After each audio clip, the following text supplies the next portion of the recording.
Hello, I'm Alma Schneider. I'm a licensed clinical social worker and the proud mother of 4 children, one of whom has Prader-Willi syndrome. And I am Iris Miller. I'm a certified rehabilitation counselor and the proud mother of 2 children, one of whom has quadriplegic cerebral palsy and is nonverbal. In this podcast, we discuss the uncensored truth about raising children with disabilities. Prepare to laugh, cry, and hopefully learn something new. This is Two Moms, No Fluff. Hello, everyone, and welcome to 1 in 6 Support's sponsored podcast, Two Moms, No Fluff, where we discuss the uncensored truth about raising children with disabilities. Welcome. Thank you for coming and tuning in. I'm Alma Schneider, and I'm here with my partner, Iris Meller. And today we are going to be talking about how to work from home when you have a child with a disability.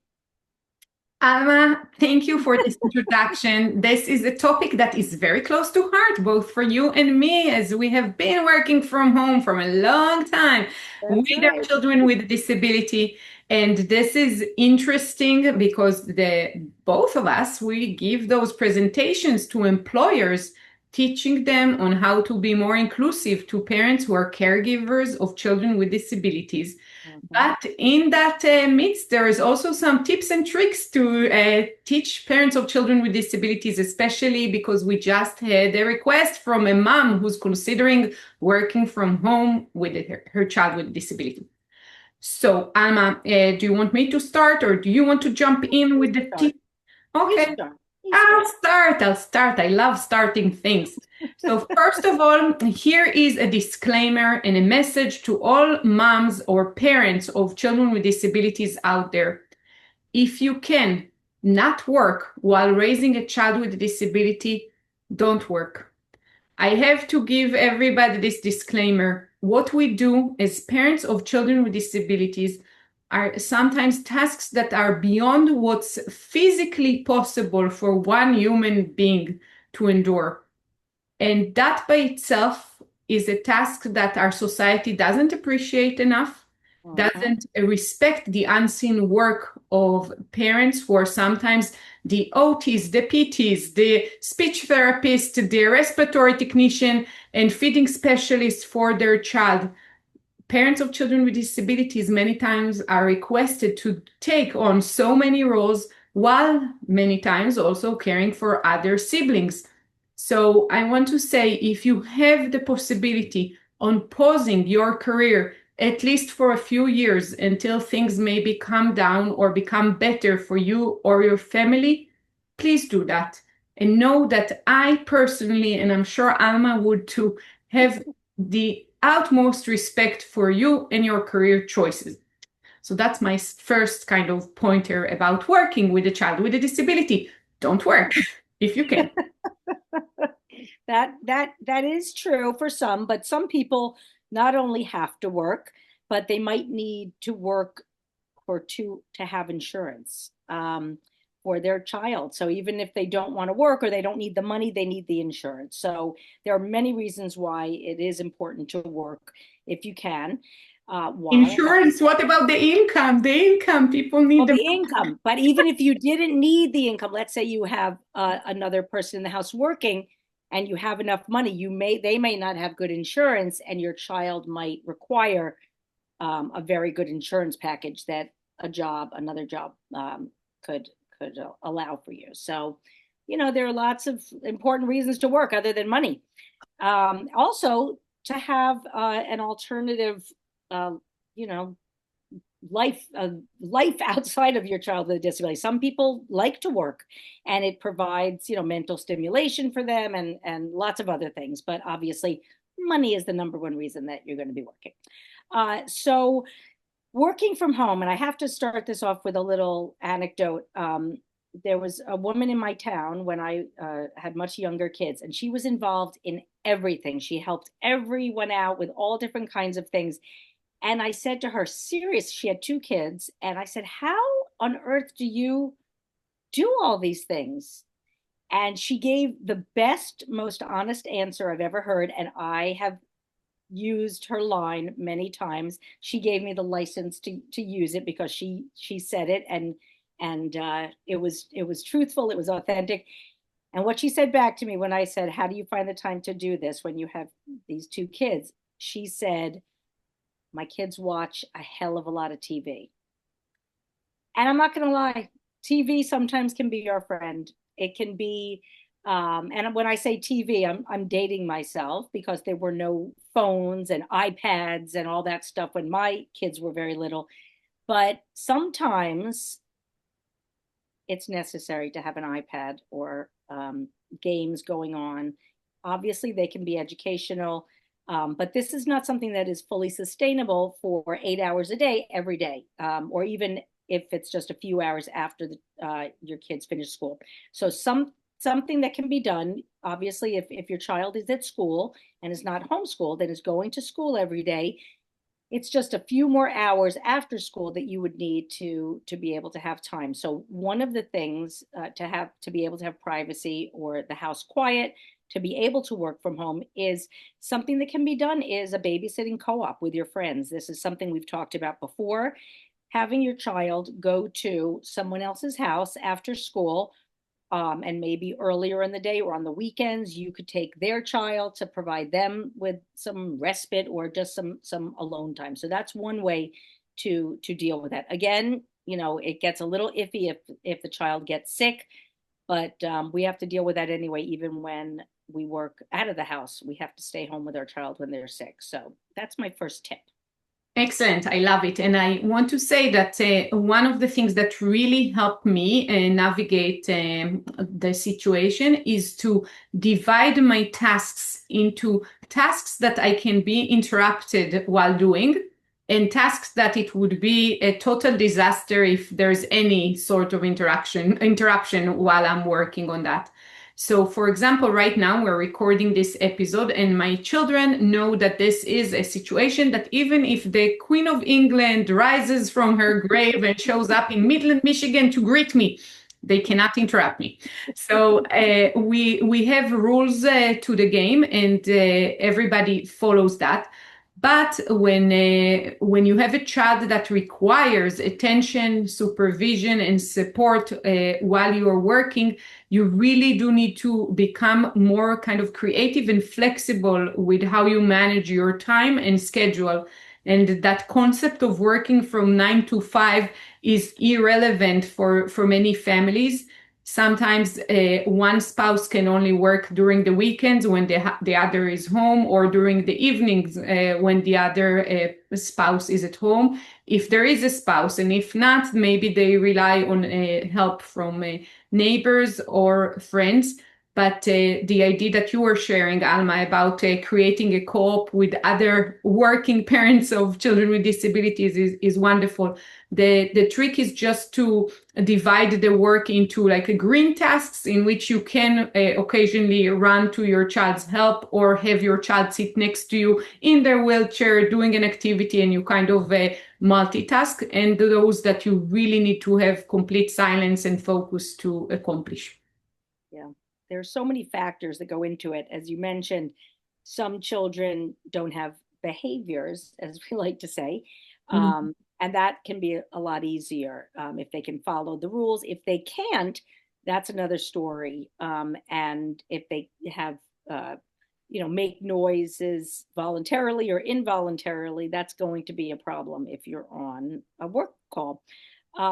When looking for a job, it's if at all possible, obviously, we want to be able to have jobs where we can set our own schedule, as you mentioned, so that we can be flexible, so that we can get those kind of aspects of our job out of the way when the children are at school, so that we have complete silence when we need it.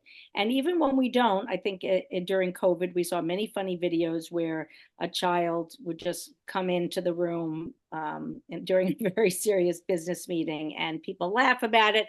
It's not as frowned upon as it used to be in most settings to be interrupted by a child. So at least we're moving forward a little bit in that way, where people understand that, circumstances are such that we have a child, at home.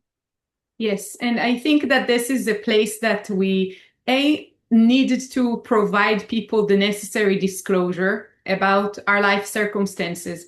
And many times it's very hard maybe to come out of the closet and announce that this is the situation in your house. But in other times it would pay off so much because it would explain why you need the extra flexibility from the people that you're working with or collaborating with. And yesterday, actually, I had one of those do not interrupt me meetings with the Michigan Developmental Disabilities Council, but I did get interrupted. So it was nice to be interrupted in the company of many people that are in this field and understand the need and complexity.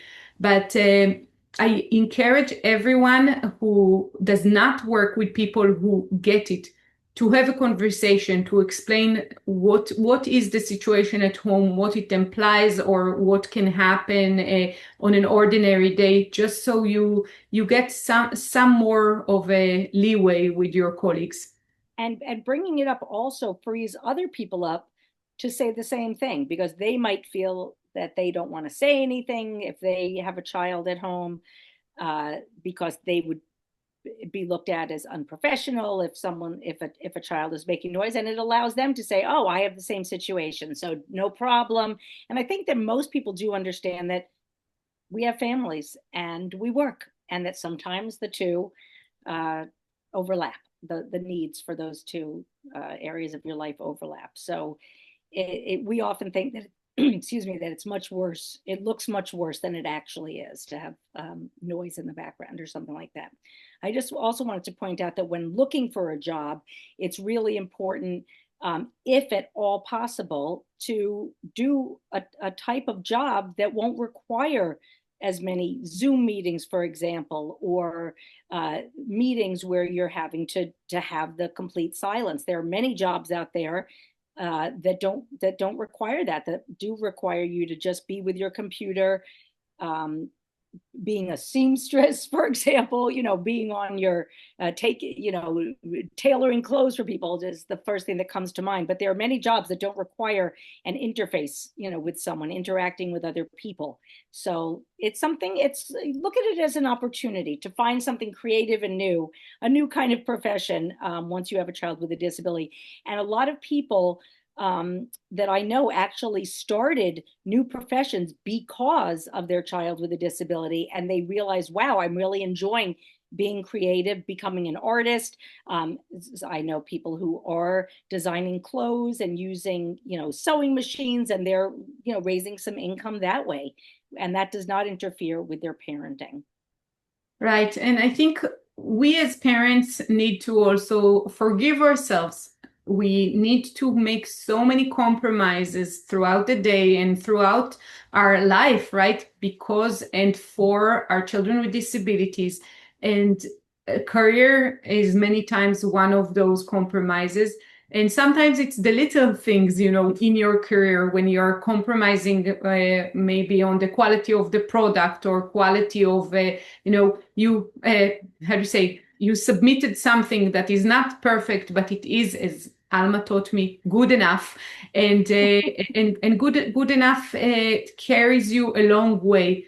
And this is something that we need to acknowledge, that our circumstances are different, that the amount of maybe energy and work that needed to go around just connecting to the Zoom meeting might be more than another person has put in through their whole day.